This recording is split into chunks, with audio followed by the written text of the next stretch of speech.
Hi, Gideon. Hey, Bob. How you doing? I'm very well. How are you? I'm doing fine. I'm looking forward to talking to you. Let me explain why. First of all, well, let's start with me, actually. I'm Robert Wright. This is The Wright Show, available on both streaming video and via audio podcast. You're Gideon Rosen, chairman of the chairperson, I should say, of the philosophy department at Princeton University, and a philosopher of some renown. Anything you want to plug? You've got this kind of textbook thing, right? I will plug the Norton Introduction to Philosophy, which is a general textbook for introductory philosophy courses, the main angle of which is that it incorporates both classic readings from the tradition and about 25 new essays written by contemporary philosophers designed to bring introductory students up to the cutting edge. So the idea is that philosophy is one of those subjects where an introductory course can get you pretty close to what people are thinking about these days. The problem is that what philosophers write is, for the most part, unreadable by people who aren't totally saturated in the subject. So the point of the textbook is to include some things that are written by contemporary big shots for college freshmen or for any interested layperson. They will give you some sense, not a completely representative sense of what's going on in philosophy today. And you call it unreadable with all due respect for the colleagues who produced it. Absolutely. There is always this trade-off when you're doing anything in academia or in any part of advanced thought. Every discipline has a technical language. In order to say anything, you got to presuppose something. So either you start at the beginning and take it really slowly, or you just jump into the middle. And there's nothing wrong with jumping into the middle if your audience is already there with you. And that's how it is for the most part with the kind of writing that we do. But that makes a lot of what we write pretty inaccessible.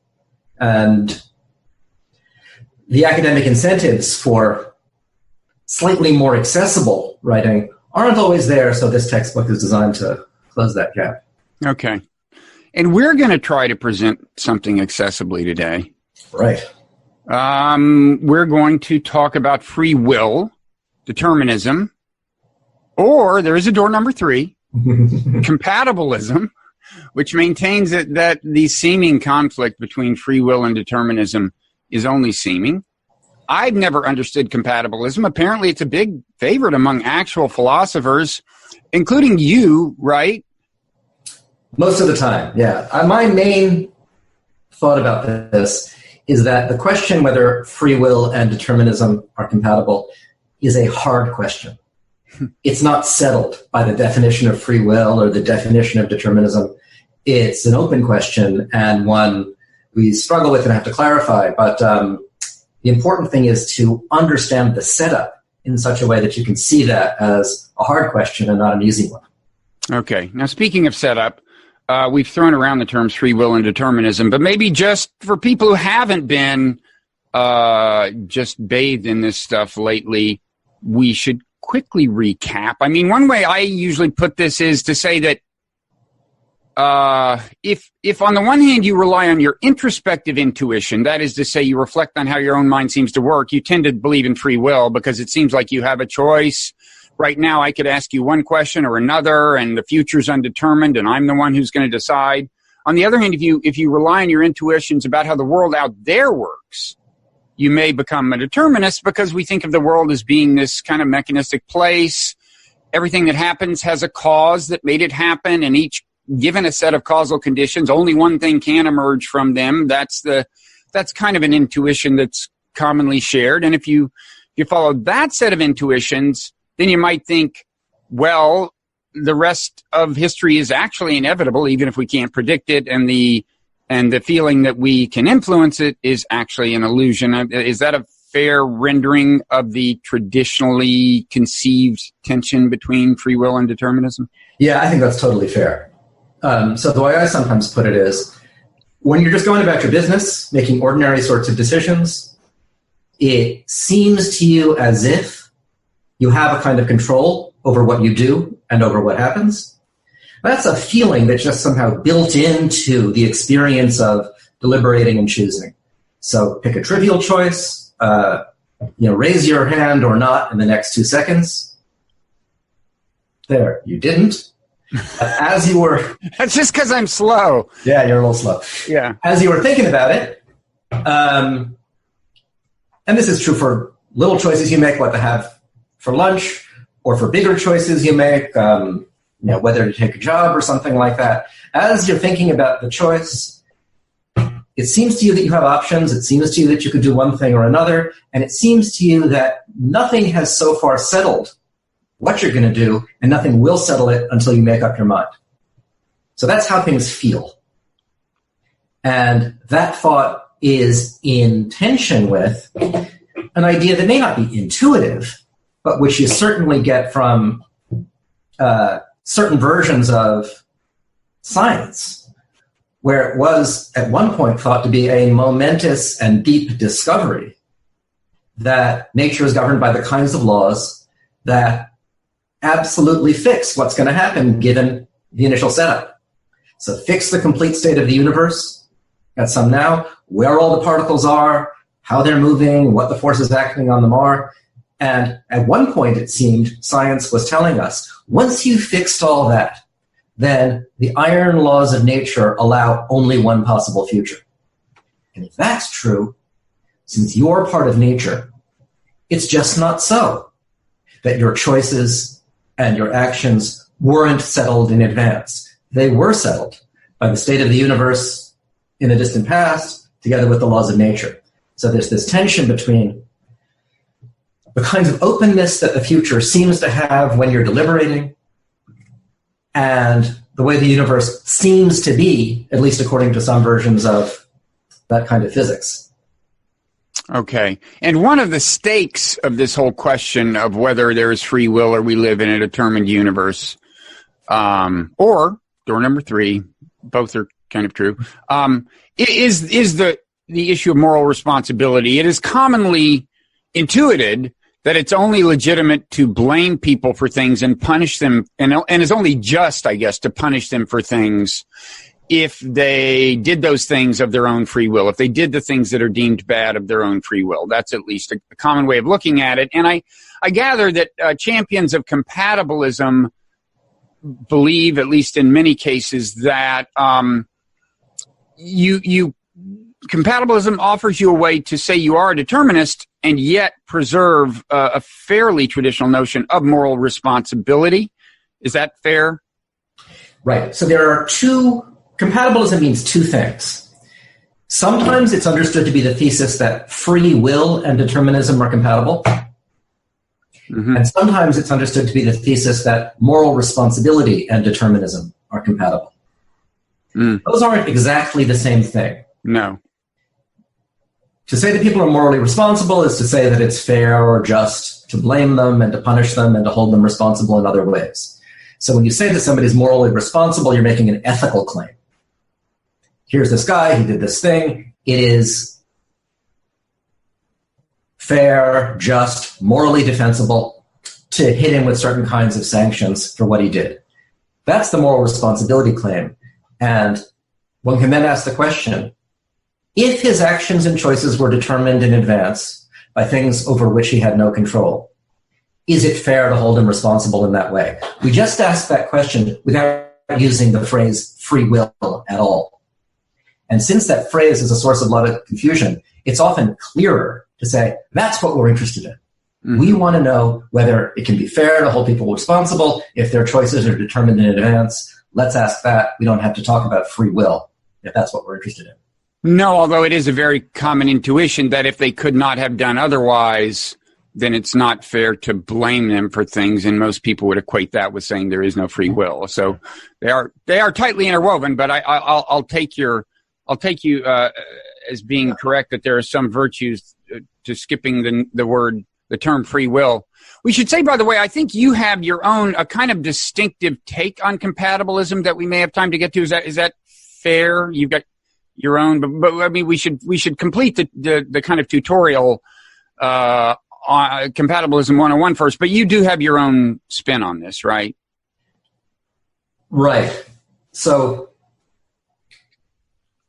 I go back and forth, and I'll tell you why I go back and forth on the question whether moral responsibility and determinism are compatible.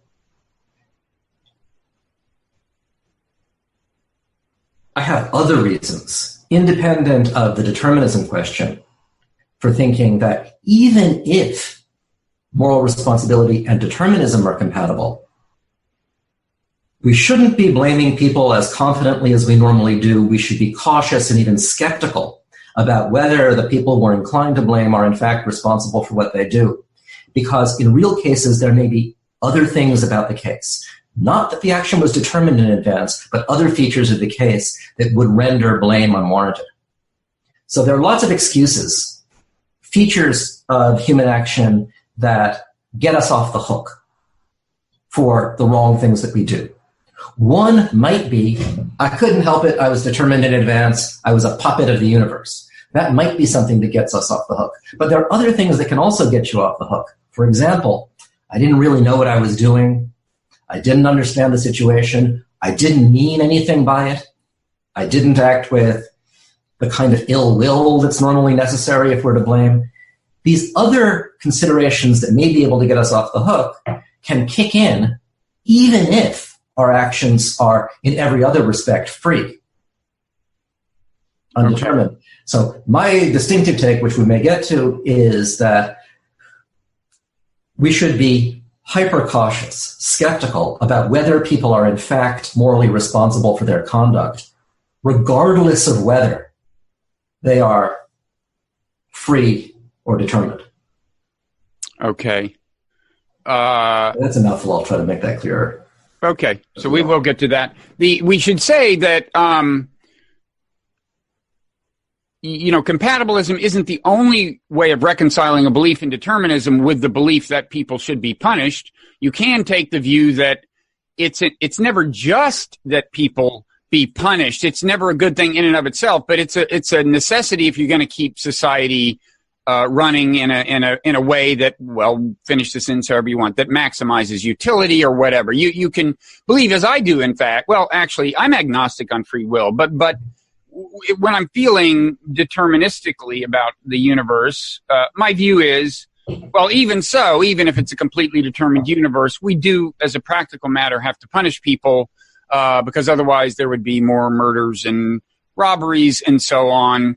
But it's something different that compatibilists are saying. They're not just saying that the practical effects of punishment are so desirable that you have to do it even though it's regrettable in some sense in each case. They're saying that no, there's actually a kind of justice or something to it in the individual cases, leaving aside its consequences, right? Right. So if the gods are going to destroy the world unless we offer up a sacrifice, then maybe, tragically, we have no choice but to offer up the sacrifice. That doesn't mean the sacrifice deserves it. It means, despite the fact that the sacrifice doesn't deserve it, it's all things considered okay to throw her into the volcano or whatever it is. Mm-hmm. If the best we can do for punishment and the other forms of moral sanction that we're talking about is to understand them in those terms as tragic necessities, then that's an interesting result. No one deserves it. No one's being treated fairly when they're punished. It's just that as a price for keeping society up and running, this is the kind of thing we need to do. That's very different from the thought that if you knowingly break the law, you've got no complaint. You are not being treated unjustly or unfairly in any way if we have to lock you up as a deterrent to others or to give you what you deserve. Right. So the question is how we should think about punishment. Yeah, punishment of some form probably is a social necessity. But is it fair? Is it just? Or is it one of those tragic necessities? So one kind of litmus test thought experiment is there's somebody on an island somewhere, may have done something horrible, in any event, some crime, could be a war criminal.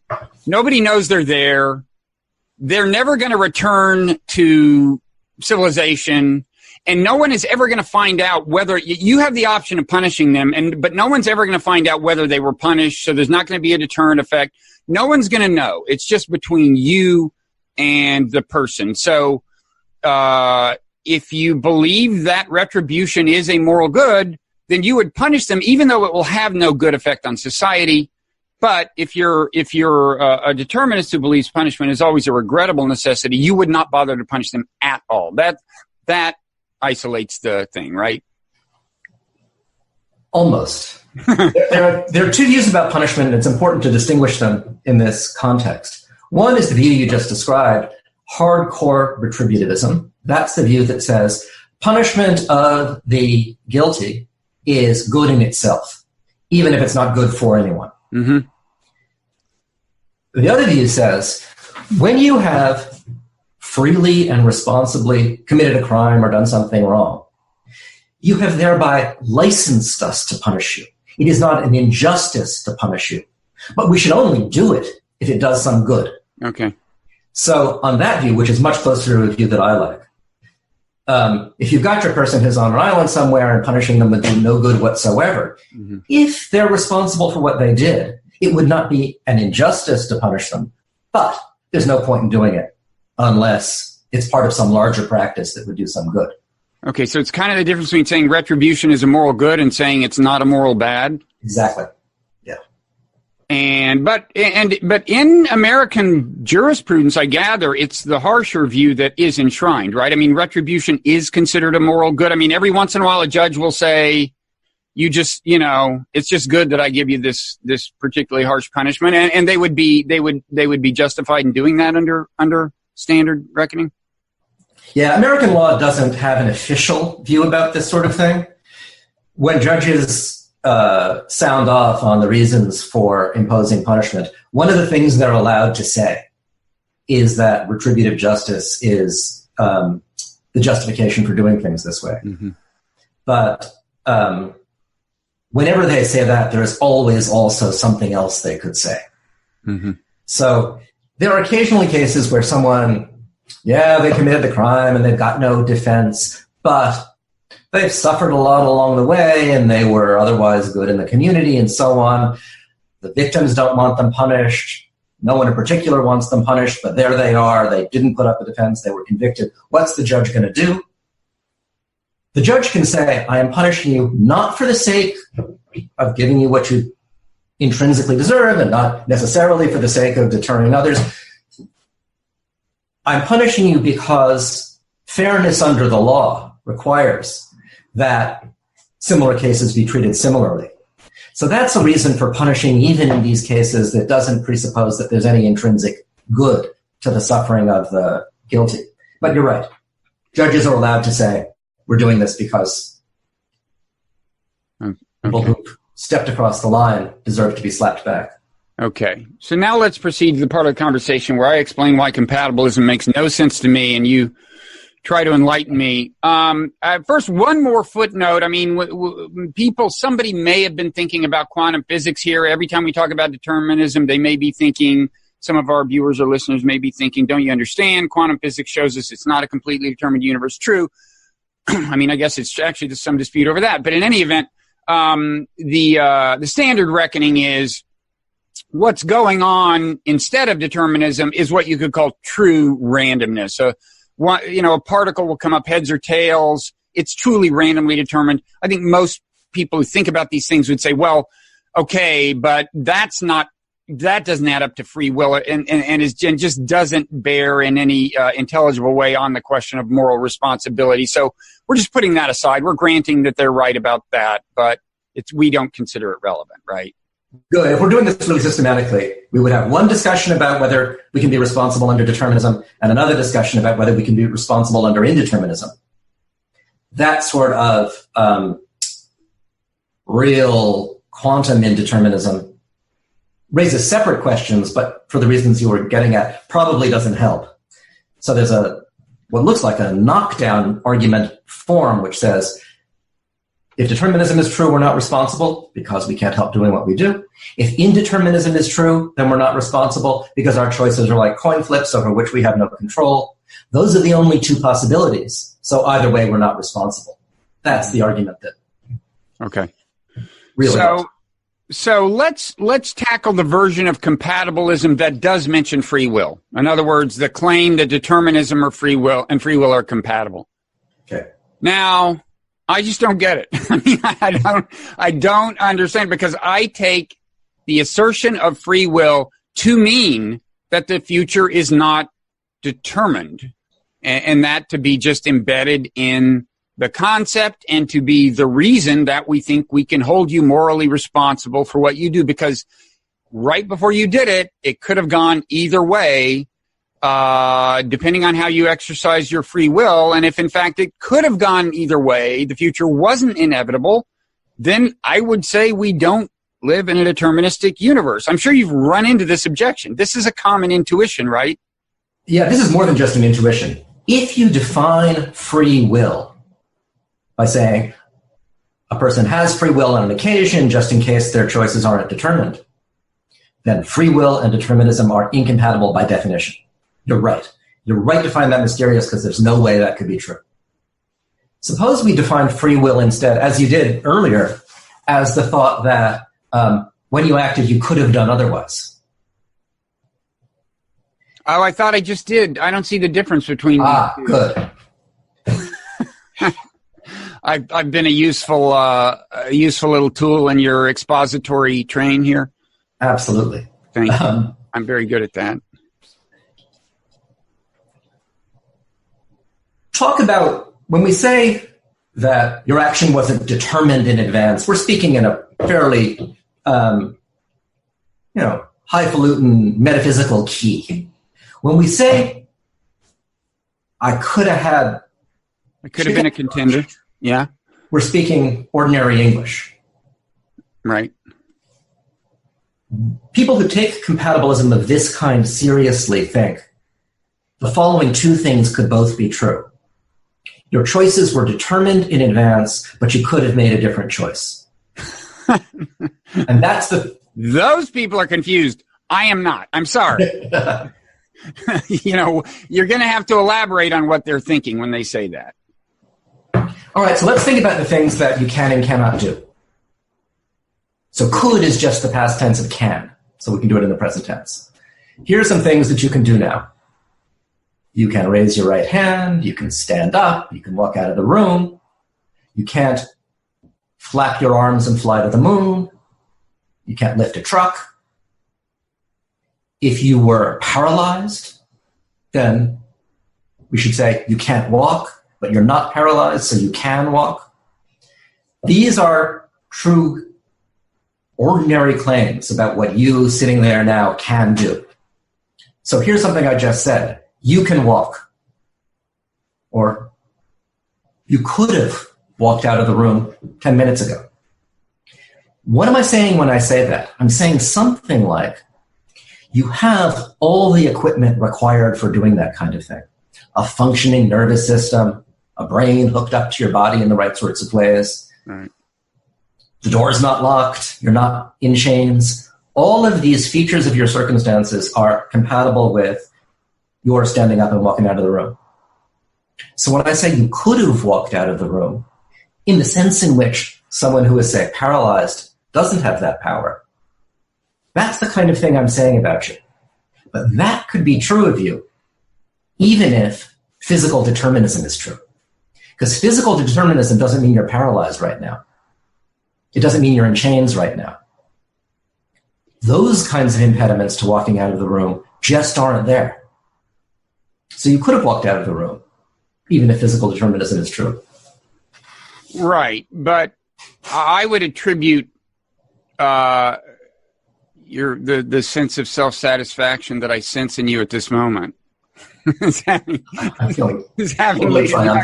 knocked down argument to the imprecision of human language to begin with. I mean, when we say, when I say I can walk, what we mean is that there are circumstances under which I will walk. There are, and these are circumstances that do sometimes apply. But in the real world, they include circumstances that are opaque to us and that we can't really, so it may feel to me like I can get up and walk in a minute. I can say I can get up and walk in a minute. And it's certainly true that I have the capability such that given sets of circumstances that could well apply in a minute, I will get up and walk. But right now, I have no way of knowing whether the circumstances will apply because by circumstances, I mean to include the state of my brain, which will impinge on my motor activity, right? And so I rest my case. Let's say that given that you're not now paralyzed or in chains, you have the capacity to walk. You're capable of walking. Yeah, you're capable of walking. When I attribute to that sort of capacity or capability to you, I'm just attributing to you a sort of gross capacity. It's compatible with your gross physiology and gross features of your circumstances that you do these things. You do not have, let's say,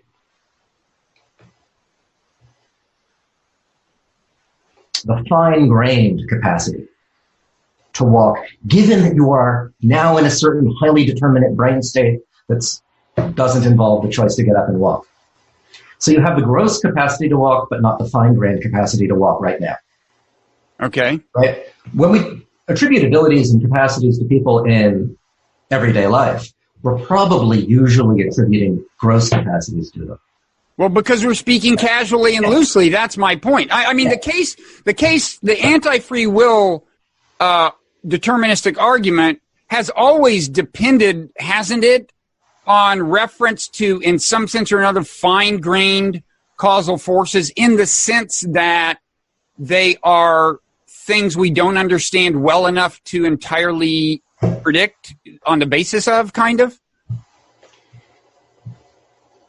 Compatibilists, resisting that move, have generally said, once we've distinguished, so it's not just sloppy talk to say that you have the capacity to walk, meaning by that you're not paralyzed or in chains. That's true. So capacities like that are kind of easy to have. It's an undemanding sense of capacity, but it's a kind of capacity you really do have. And maybe if determinism is true, there are other capacities or capabilities, those fine-grained ones, that you lack. In the fine-grained sense, if you're not doing something, then at that moment, you're incapable of doing it.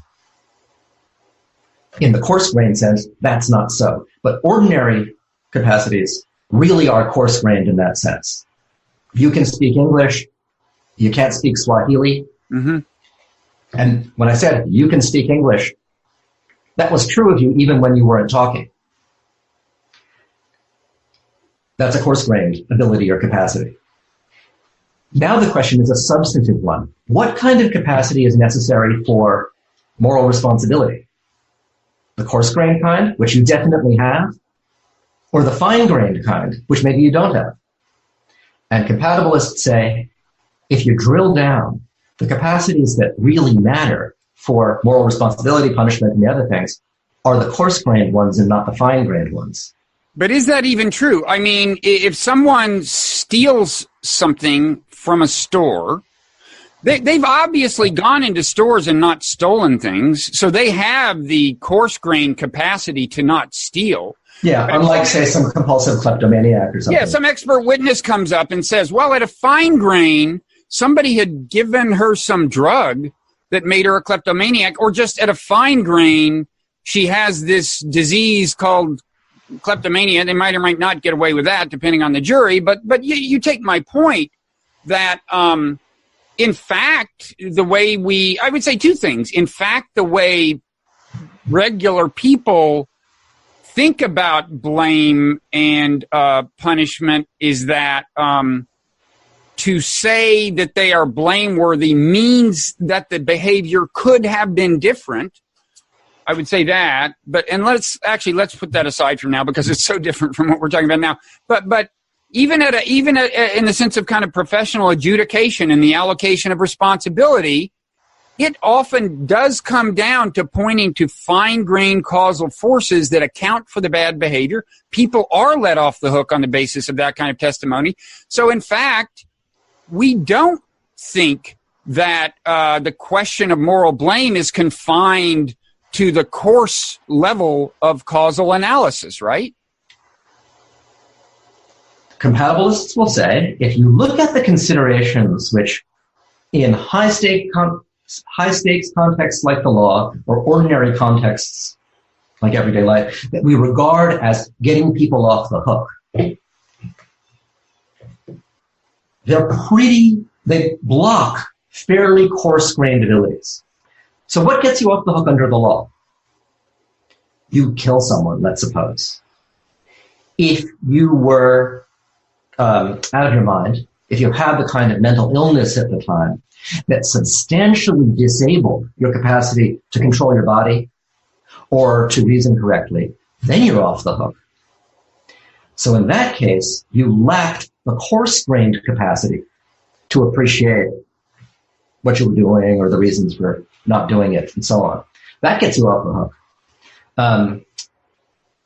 If somebody had a gun to your head, that gets you off the hook for other reasons.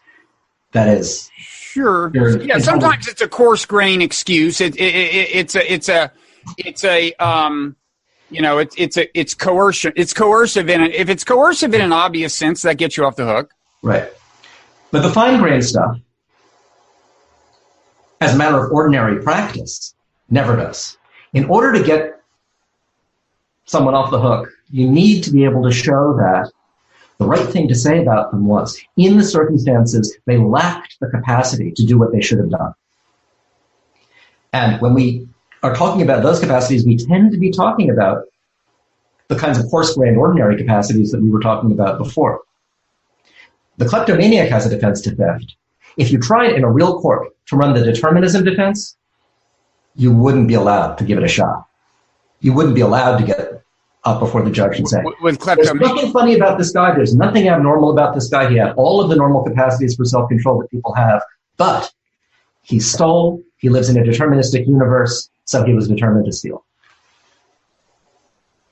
No, you wouldn't get off with that, yeah. As a matter of fact. But I'm not willing to defer to the philosophical logic of members of juries any more than I am of the many philosophers who believe in compatibilism. But I think there are versions of fine grain exoneration that have been granted. We don't need to belabor this, but it just seems to me that you're saying under the circumstances they could have done otherwise is a true statement, so long as we don't define circumstances comprehensively. That's right. I would think philosophers above all should want to not have this fuzzy little definition of circumstances. Which circumstances? Oh, the ones that allow us to say they're morally responsible. Wait a second. That's a little circular. Fine grain versus coarse. At what grain do the circumstances start mattering? At the level of the millimeter? Come on. Good. So when I said, I keep saying good as if you've fallen into some trap. That's not what I meant to say. When I take it to mean I'm a brilliant student, so don't worry. That's the way I've been taking it. When I said at the beginning that I think the question of compatibilism is hard, this is part of what I meant. We could have one system of norms or rules for determining when people are liable to blame and punishment that requires only coarse-grained capacities to do the right thing, to do otherwise. Or we could have a set of norms or rules that requires the fine-grained capacity to do otherwise, the ability to do otherwise, holding absolutely everything about the antecedent circumstances fixed. Mm-hmm. Which rules, in fact, govern blame and punishment? That's a substantive ethical question, not one that can be settled by definitions. No, but I would point out that, to get back to what I alluded to earlier, I think the intuition of the average person, and I'm not here to defend this intuition actually, but I do think that the way the intuition of the average person works about moral responsibility is that if you can convince them that under all the circumstances that there was really no chance that the person could have done otherwise, I think they become very skeptical about the justice of punishment. I think, of course, the average person just doesn't think this stuff through much, but I think their intuition is that the reason that it's okay to punish the person is because the behavior could have been otherwise. And if under all considered circumstances, under circumstances comprehensively considered, they in fact could not have done otherwise, then under that intuition, the punishment is not justified. Again, I'm not defending that intuition, and maybe that's something we're talking about, but the way my reaction to compatibilism has always been like, okay, fine, you've defended the existence of free will in some sense, but it's not a sense in which the average person out there would actually be interested in. Yeah, in fact, you can get, there is some empirical work on what ordinary people think about the free will and determinism question. Yeah, I actually had a conversation with Eddie, is it Namias? Do you know that name? Yeah. On this very, people can refer back to that. We can link to it, but yeah. I believe you can get ordinary people to say just about anything if you put the question right. He said that his work has been subject to that criticism, but or some criticism. But so you're not here to appeal to what I see. So you're saying let's not even bother talking about what people think, because what they think depends on how the question is asked. Yeah, let me see if this helps. So think about the things that by ordinary standards do get you off the hook. You were paralyzed, you were out of your mind, you were in chains, whatever. Those things entail that you couldn't help it and are therefore off the hook. Notice something about all of those excuses. In those circumstances, we think the person couldn't have done the right thing in the sense that if he had tried, he would still have failed. If you're in chains, if you try to get up, you don't get up. If you're paralyzed, you try to get up, you don't get up. So sometimes when we say that the person can't do something, we mean, or at least imply something like that. Notice that determinism, as a sort of general purpose excuse, doesn't have that implication at all. You're not walking right now. If determinism is true, it was settled in advance that you wouldn't be walking right now. But it's not true that if you tried to walk, you would fail. If you tried to walk, you would easily succeed. Well, yeah, if we define, tried as those circumstances that would give rise to your walking. I mean, you set yourself to it. There's the kind of thing that you can, it's not trivial that if you tried to walk, you'd succeed. If you're paralyzed, that's not true. So you're not paralyzed. Maybe you should talk about what's distinctive about your view. And then if we have time, I'd actually like to get into the intuition I alluded to, the common intuition that connects free will and the justice of punishment to begin with. That's something we take for granted, but I think it's kind of a human instinct almost, and it's not clear to me that we should. And there's kind of a related thing that's a hobby horse of mine, which is that the intuition that if you can explain, that if you set out to explain why people did something bad, you are trying to exonerate them, because this intuition impedes a lot of just clear rational analysis of why bad things happen that I think it would be in our interest to conduct. But that aside, maybe we'll have time for those kinds of questions and to talk about the mystery of it all, period. But first, why don't you give us your distinctive take on compatibilism and see if I can comprehend it. I mean, I had enough trouble. I don't know why I think I could. I can't even comprehend compatibilism, but go ahead. Well, earlier I said that one line I've got is that even if compatibilism is correct, or even if there is some account of free will that somehow squares free will with the facts of physics so that we can be free in the world we live in, it could be an incompatibilist, indeterminist account. Even if we are free, there are further questions about whether we are properly blamed and punished for what we do. Right. So we could go down that road, or I can give you a story which might... Let me try something else.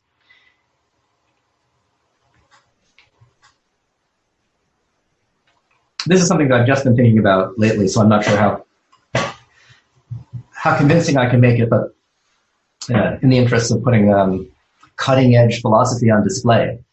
Think about it like this. If we believe in moral responsibility, we think that by acting wrongly, by hurting someone or breaking the law, you can change your moral condition. Before you do it, it would be wrong to punish you. After you do it, it's okay to punish you. So you change your moral status, what it's permissible to do to you, by acting wrongly. That's what a believer in moral responsibility thinks. In that respect, acting wrongly is like other things we take an interest in and seem to understand a bit better. So, for example, consider consent. When you consent to medical treatment, you also change your moral condition. Before you consent, we can't operate. After you consent, we can. Or take promising. Before you make the promise, you're free to have lunch with whoever you want. After you make the promise, you have an obligation that you didn't have before. So consenting is one of those things where through a voluntary action, you change your moral condition. Promising is another thing where through a voluntary action, you change your moral condition. And if moral responsibility is real, so is wrongful action. Mm-hmm. They're all exercises of what philosophers sometimes call normative powers. The power to change your rights, your obligations, and your liberties by voluntary action. Now think about this. People get all worried about whether determinism undermines moral responsibility. They don't get so worried about whether determinism undermines our power to consent to medical treatment. I have never heard anybody say that. That's for sure. Neither. Yeah. Or whether determinism neutralizes the moral force of promising. I've never heard anybody try to get out of a promise by saying I was compelled by at a fine-grained level of causality to make the promise. Exactly. But notice that there are things that can get you out of a contract, or that can get you out of consent, or that can neutralize the moral force of consent if you were out of your mind at the time, if you didn't know what you were doing, if someone had a gun to your head. Mm-hmm. Mm-hmm. So lack of control, lack of understanding, lack of ordinary liberty, those are things that neutralize the moral force of consenting and promising, and those are a lot like the things that, by ordinary standards, neutralize the moral effect of wrongdoing. Right. They neutralize the normal tendency to be blameworthy if you do something wrong. They are. So here's what I'm thinking. Let's try to ask why it is that those kinds of gross incapacity and interference neutralize the moral force of consenting and promising, whereas fine-grained determination doesn't. Okay. Do you want me to give one possible answer? Well, this is a super deep question, and there is no standard off-the-rack answer to this sort of question. Maybe you underestimate me. I don't have one either, but here's what I'm inclined to think. Suppose we're sitting around trying to set the rules for when promises are going to be binding or when consent is going to be effective. Right. We know in advance we want promises to be binding sometimes and consent to be effective sometimes, because that's extremely valuable for us collectively to be able to give consent and make promises. Right. And then we say we want to give people as much control as possible over when they change their normative condition, their moral condition, by giving people license to touch them or operate on them, or by binding their future conduct by making promises. We want to put you in the driver's seat as much as possible for when you change your moral condition in those ways. It's not valuable to you to have the ability to do that when you're out of your mind, or when you're under duress, or when you have been fraudulently misled. Control under those circumstances doesn't do you any good. But under other circumstances, giving you the control over whether other people can operate on you and so on, that's a valuable thing for you. So we're going to arrange the rules so as to give people maximal, meaningful control over how their moral status is affected by the things they voluntarily do. That's why we wouldn't pick rules that allow people who are literally insane to make binding promises. But we would pick rules that allow ordinary people, even if they're determined in this fine-grained way, to make binding promises. That's the best set of rules for promising, in the sense that it gives people the most control over their obligations and the ways other people can treat them. And does that take you somewhere further? Suppose that's a good story, or the beginnings of a good story, about why the rules governing promising and consent are the way they are. Mm-hmm. They are that way because those rules are the rules we would all agree to in advance if it were up to us. They're rules the individual can make use of. It's not a useful rule that you'll be punished for not showing up for lunch if somebody has a gun to your head and is going to kill you, because you're never gonna show up for lunch under those circumstances. That's right. And we collectively wouldn't in advance want rules like that. Those wouldn't be the rules that give us the most control over. Well, see, I mean, I want to pause here and say that that's the other angle you can look at, I think, all of this from. I mean, as has been noted, I think our intuitions about free will as they pertain to when people can be punished and not punished map on pretty well to considerations about when punishment will in fact be useful in deterring future behavior. I mean, similarly, if you say to the bank teller, you're going to prison for giving the robber the money, even though the robber had the gun to your head, that's not very well used punishment, because it's not going to influence the behavior of any future bank teller under those circumstances. They're still going to give the robber the money. And in general, I would say, and I'm sure you've thought about this, is that, our intuitions turn out to be, from a social level, actually pretty fortuitous, because they map onto the set of incentives a society would set up in order to maximize the utility of punishment. Now, you could carry that into the other realms you just brought in, like when is someone obliged to fulfill a promise to go to lunch? That's another way of saying, when are we allowed to apply normative punishment to them, blame them for, dish out social retaliation for failing to fulfill an obligation. So, I mean, this is kind of complementary. This level of explanation for that pattern, right, is kind of complementary to and related to the explanation you've articulated, right? I mean, for starters. Good. So there are two versions of the story I was just telling. One says the rules that really govern these things are the rules, the general acceptance of which would have best consequences. That's the line that you were just describing. Right. The other story is the rules that govern these things, consenting, promising, and punishing, are the rules which ex ante give individuals maximal control over their own rights, obligations, and conditions. And those are not the same thing. Maximal meaningful control.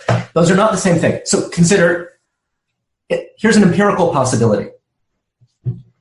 If you abolish the insanity defense, you will wind up punishing some people who were out of their mind when they committed the crime, and that may be, at the individual level, wasted punishment. But you'll deter some people who might have been hoping to squeak in with an insanity defense if they got caught. Probably unlikely, but you might think it could turn out that if we're interested in maximizing social utility, the best rule abolishes the insanity defense, because you get more deterrent bang for your buck with a clean rule like that doesn't have any loopholes. If we're that kind of rule utilitarian, then we'll think there's nothing wrong with punishing people who are severely mentally ill, because a rule that allows that is the rule that has the best consequences. Mm-hmm. On the story that I was telling, that sort of argument isn't pertinent, because a rule that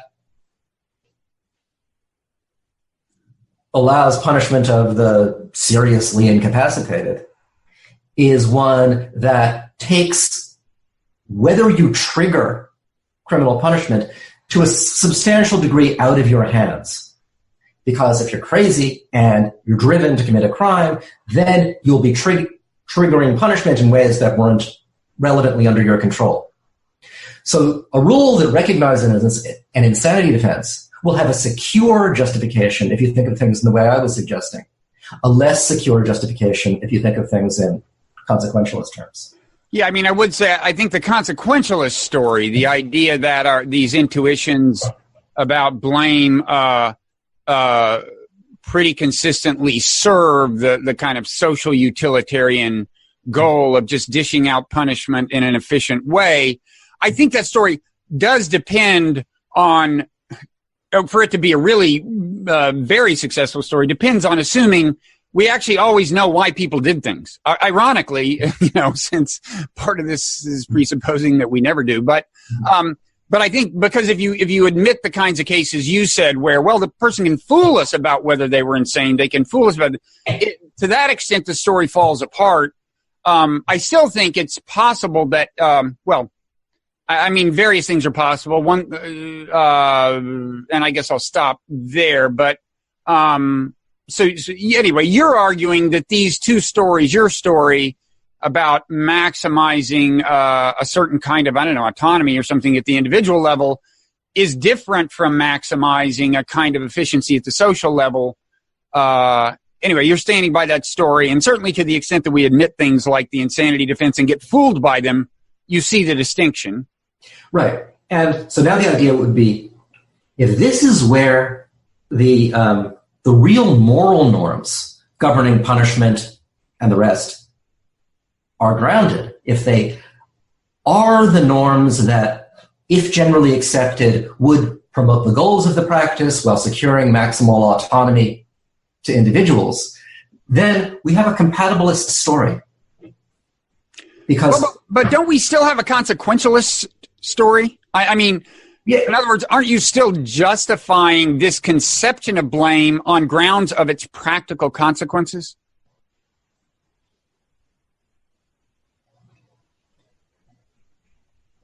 The view mixes that sort of forward-looking consequentialist thinking with the kind of thinking that we were engaged in before.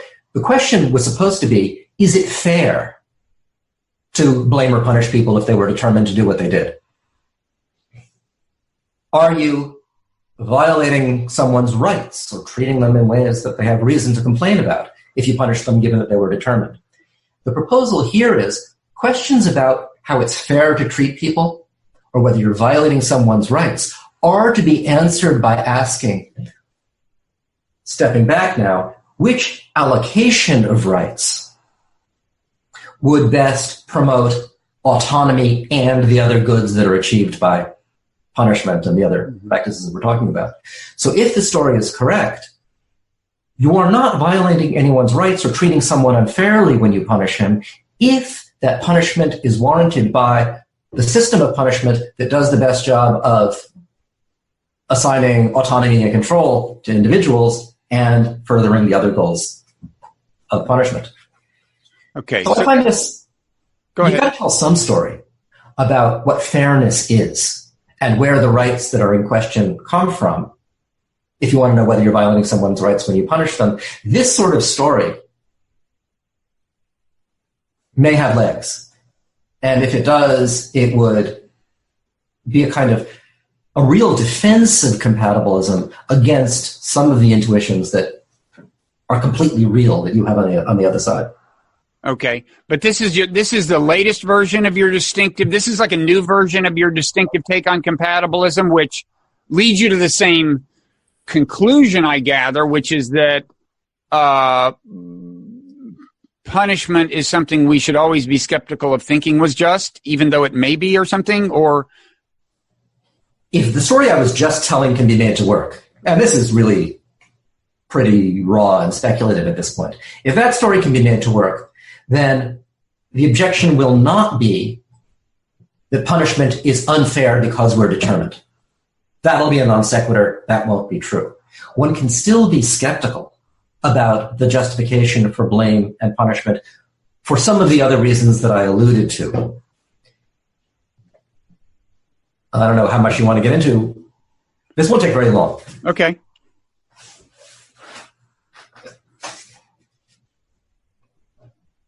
Suppose you've got someone who has got as much free will as anyone could have, and the kind of free will that puts him in a position to be responsible for his actions. But let's say he is a slaveholder in a completely homogeneous slaveholding society of the sort that existed in the ancient world before it had occurred to anybody that there was something seriously wrong with slavery. For a long time, it was taken for granted by everyone that slavery is just the way you do things. And it's unfortunate, but not an injustice if you hold slave. Take a slaveholder in that sort of context. He buys and sells people. He beats his slaves. He does awful things. He does these things of his own free will because we've stipulated that he's got as much free will as anybody could possibly have. Is he morally responsible? Well, that's a hard question, and the answer isn't obvious. What do you have a? Does it make sense for us looking back or looking out on him? Well, you could say that he had free will, but realistically, he could not have done otherwise. In a certain sense, his behavior was determined by his environment, because even given free will, given the fact that no one had even raised the possibility that slavery was bad, this is like, Greece circa 800 BCE or something. If Greece existed then, he couldn't have done otherwise, right? I mean, you could say that. You could say that, but suppose we don't. If he had tried to do otherwise, he easily would have. If it occurred to him to do otherwise, he could easily have acted on those thoughts. Mm-hmm. And it could even be that if he had just taken a second to think, how would I feel if somebody did that to me? He would have realized that slavery, that's pretty unlikely, but it's entirely possible that it was in every relevant sense in his power not to do these things. Mm-hmm. He just did them because he wanted to and didn't see the reasons against it. Still, we have some reluctance to think of him as fully responsible for what he did. And you might think that's because two things need to be true of you in order for you to be responsible. It first needs to be the case that you could have done otherwise, in some strong sense. But it also needs to be the case that you could have appreciated the reasons for doing otherwise, or that you were in a position to know that you should have done otherwise. And this guy in this totally homogeneous environment, not in a position to know by any reasonable standard that he had reasons for doing something completely different. There seem to be two ways of being off the hook. I couldn't help it, and I didn't know. I didn't realize. Now, that's not going to get everybody off the hook, because most people aren't operating in circumstances where they do something wrong, but nobody around them has any idea that the thing is wrong. But this is the thin end of a wedge that I think is available to generate doubts about responsibility, even in ordinary circumstances around here, that are independent of the free will question. Yeah, I mean, the hardcore determinists would say that those two categories resolve into one. To not know is just another way of describing the brain chemistry that meant that you couldn't help it. But certainly you're on the same page with that determinist in that they want to sow doubts about the validity or the justice of punishment. Leaving aside the question of whether the punishment should be exacted. Right. Okay. So I can see that. So right. So I think. Go ahead. When you've got someone who's done something wrong and you want to know whether it's okay to blame him or punish him, one question you can ask yourself is, did he know, as he was acting, that he shouldn't have been doing this thing? That he couldn't justify what he was doing? Mm-hmm. Sometimes the answer to that question will be no. In the moment, the reasonable thing to think about someone, a terrorist, for example, or some guy who's cheating on his wife because he's somehow persuaded himself that it makes sense to do it in the circumstances. In all of these cases, the right thing to say about the guy is that as he's acting, he doesn't know better. That would apply to a lot of bad behavior because people are very good at convincing themselves they should do it. But anyway. Right. So that's not the excuse. The excuse is not he didn't know better. Now we ask, if that's what we've determined, he didn't know better. Could he have known better? Should he have known better? Mm-hmm. Is it his fault that he didn't know better? And as soon as we start asking that question, we go down a very obscure sort of rabbit hole. Because now we start thinking about, here's this guy acting in the throes of a kind of moral delusion. As he's acting, he thinks it's okay for him to be doing what he's doing. How did he get himself into this pickle? Is there something he should have done beforehand to forestall this delusion? Or did he just fall into it? If he just fell into it, then I think he starts to look more like a victim of circumstances and less like a fully culpable wrongdoer. But in real cases, it's very hard to distinguish the person who just fell into a kind of local delusion and the person who, at some point, should have done something to prevent this and didn't. And you agree that the determinist says that there's actually no distinction between those two, and you're just being misled by casual language.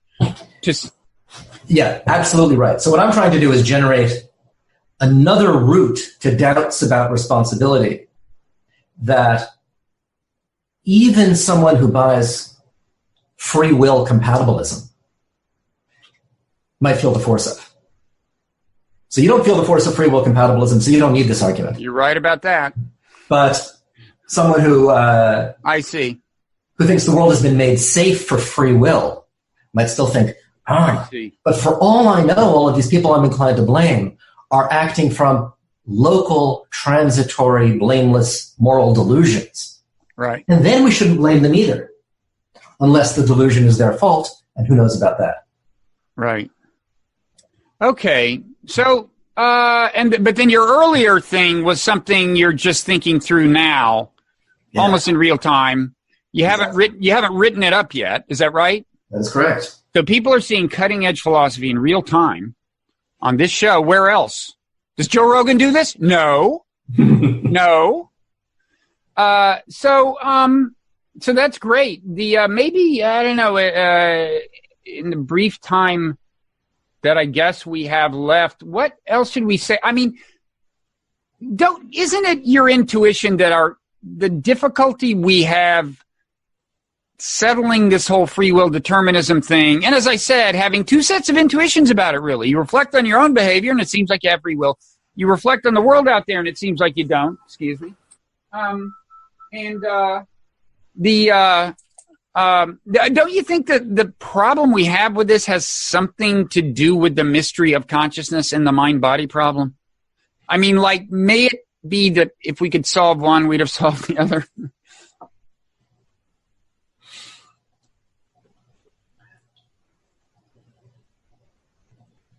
I think they're slightly different. So suppose we solve the mystery of consciousness and we could explain why we're sentient and why it's something there is something that it's like to be you right now. That's compatible with your having the kind of totally passive mental life that, I don't know, a sea slug might have. You mean having subjective experience is compatible with that? Having subjective experience is compatible with being totally passive, totally inert. Well, is it? I mean, that's almost like you'd have to be a panpsychist to say that, wouldn't you? Or maybe not. I don't know. I mentioned the sea slug. I was imagine some sort of organism that's rooted to the sea floor that doesn't have to do anything in order to eat. But it responds to inputs. It does do something in response to informational inputs from its environment, right? It registers its environment, but it doesn't move. Doesn't move? Right, because the nutrients just waft over it. It doesn't even have to open its mouth. Its mouth is just sitting there open. But it's got eyes. I think we may hear from the sea slug interest group about the way you're characterizing sea slugs, but fine. For now, we haven't. You know, I wouldn't know a sea slug if I met one. That's what it's like. I was just making that up. Okay. The philosophical point is supposed to be sensory consciousness could be a totally passive matter. So if we understood that kind of consciousness, we wouldn't yet have touched the mystery that you were alluding to before, which I think is the mystery of how activity is possible. Conscious activity, which is a little different from consciousness, period. I'm not sure I buy that assertion. I mean, I would think that one version of consciousness, subjective experience, is that it's a product of being an information processor, and information processors take in informational input, and, you know, even if it's just a plant, like, sensing where the sun is and tilting a leaf toward the sun or whatever, you have to do some kind of minimal information processing to be conscious. And if you're doing information processing, even in the sense of getting informational input and making any kind of physical adjustment in response to it, even the expulsion of a molecule, then you're not purely passive. If you imagine suppose the thermostat in your office is conscious in the sense that it can feel things warming up and feel things cooling down. But the activity it takes, the transition where it turns the furnace on and off, that doesn't register in its consciousness at all. That's just like digestion or something like that. Something that just happens downstream from its sensory states. Wait, what is it that happens downstream? The actual action of responding? Yeah. Okay. Yeah. So its sensory states may cause various things in the external world, like the thermostat, the furnace turning on and off. But it's not active in the sense that it doesn't, in consciousness, initiate any change in the external world. Its conscious states are all just passive responses to the environment. That thing, which I just made up, raises the mystery of consciousness. How could it be conscious at all? But no one would credit it with free will because it's not a center of conscious agency. That's a special case of the mystery of consciousness. And I mean, although you could, if you're a determinist and an epiphenomenalist, say, yeah, what you don't understand is that thermostat is us. I mean, that is the way it works. It's just that our machinery is more complicated. Right. But we have experiences of activity. This is really mysterious and elusive. We experience activity. Yeah, we experience ourselves as initiative. As being agents, yes. Yeah. And well, of course, I mean, who knows? I mean, for all I know, having the experience of agency is only possible if you're an organism that can articulate the experience. I mean, who knows what the connection of that is to language or anything else? Who knows? Right. Can I quote you on that? Who knows? Oh, please, let that be my most famous saying. Who knows? So anything else you want to... I mean, it's so mysterious. It's also mysterious. Anything else you want to say about anything we've said at all? So suppose we are where we in fact are, puzzled about, uncertain about how responsible action could be possible at all. It's a muddle. We don't have a clear view, which would make the world safe for, we're working on it, but we don't have it, that would make the world safe for the confident judgment that people are responsible for what they do. Mm-hmm. How should we take that bit of philosophical uncertainty into account, not just in designing policy, like policies of criminal justice, but in ordinary interpersonal interaction? We are constantly, in little ways, holding people responsible for what they do. Like when you get pissed off at the guy who's driving too fast down your street, that episode of indignation is a way of holding the guy responsible, thinking of him as morally responsible for what he's doing. If on reflection you're uncertain about whether he could possibly be responsible for anything, does it follow that we ought to be in the business of inhibiting all of these large and small forms of holding people responsible until we have a clearer view about whether anybody really is responsible? Well, I mean, one thing I'd say is, of course, the guy driving down the street, you really usually don't have the opportunity to administer, negative sanction or any kind of punishment. But assuming you did, then I would say, even if you're a determinist, given that driving fast endangers the kids in the neighborhood, you want to do the things that an indignant person would do, whether or not you really want to feel the indignation. But again, in my mind, it comes down to these kinds of pragmatic considerations. If it was a person driving to save somebody's life, and that's why they were driving fast, and those are the only circumstances in which they'll do it, that's different as a practical matter.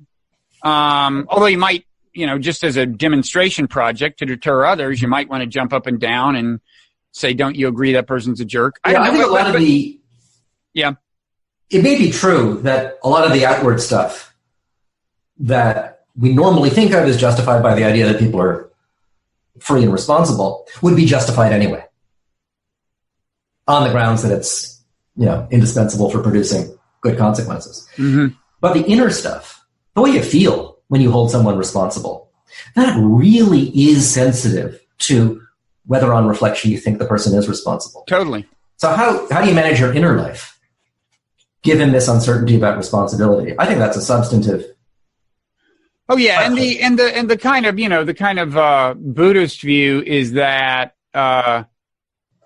you should avoid the internal. I don't want to oversimplify, but that I didn't even know that this is explicit in Buddhism. But there's a very pragmatic character to the conception of punishment in Buddhism, and the implicit idea seems to be it's always a regrettable necessity, and the practice of things like mindfulness is a way of not letting yourself get overly worked up, and yet maintaining, sufficient purpose to, even in an equanimous state, deliver that punishment that needs to be delivered.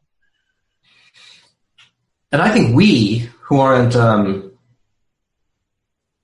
fully acculturated Buddhists, are torn between, on the one hand, the idea that these negative emotions are disruptive, upsetting, and we're in some sense better off without them, and the thought that moral commitment and seriousness require that we get worked up about things when they merit it. So if someone is not outraged, indignant at the kind of injustice we see around us all the time, we have the thought that the person isn't paying attention, the person isn't adequately engaged with the moral world.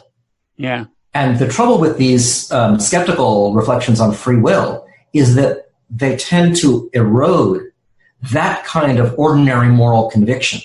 That's the concern. And that's the conviction. It leaves the best without all conviction and the worst full of passionate intensity. Right. Which is from the Second Coming, right? Right. That is the concern. I mean, as a practical matter, I think people have so much trouble letting go of their retributive instincts that, like, I wouldn't worry about a crisis afflicting America's juries anytime soon. But yeah, that is the longstanding concern, and it is a challenge as if you're going to really get into it and think about it and start entertaining serious doubts about free will. It becomes a little more challenging to support the administration of punishment that may be socially necessary. Right, and I think there is a safe retreat from that. So whatever we do about managing our emotions and our feelings of indignation, there is a way of understanding punishment as a necessary evil that does seem to be built into criminal justice systems in Northern Europe, which is our sort of... in so many ways, our moral beacon.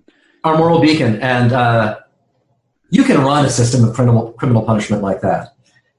we don't know if it's your fault. We don't care if you're a bad person, but we need these rules so we're with sort of minimum of fuss and a maximum of humanity, going to impose penalties for antisocial activity.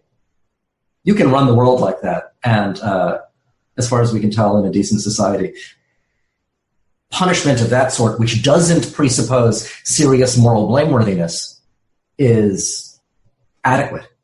So is it a fact that in parts of Northern Europe, the actual way the law reads, or the philosophy, the stated philosophy behind the law, is less retributive? No, I think it's just the understanding of the people law and the prevailing practice. It's much less retributive. Yeah. Yeah. Well, I think that's enlightenment. Yeah. And I don't think we are in danger of catching up with them anytime soon. Notwithstanding conversations like this, Gideon, we're doing our best. Yeah.